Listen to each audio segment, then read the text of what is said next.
iPhone 17 has been an absolute juggernaut in 2025. It's actually still sold out in many regions, which is wild for a base model iPhone.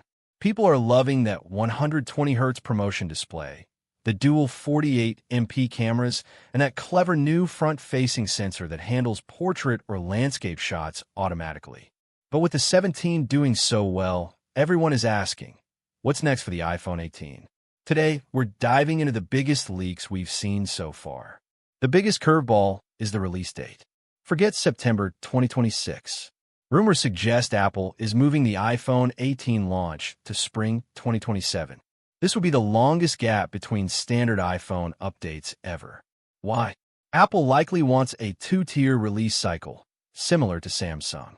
We expect the iPhone Fold, or Ultra, and the Pro models in the fall of 2026, followed by the iPhone 18, 18e, and iPhone Air 2 in the spring of 2027. Visually, don't expect a revolution. The iPhone 18 will likely retain the design language of the 16 and 17.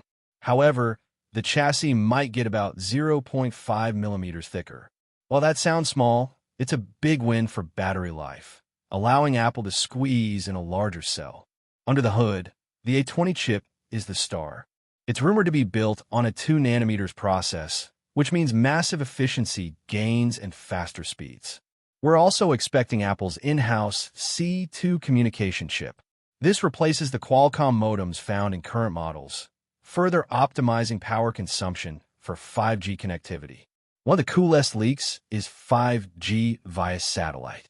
Unlike the current SOS-only feature, this could allow for basic web browsing and messaging anywhere on the planet with a clear view of the sky.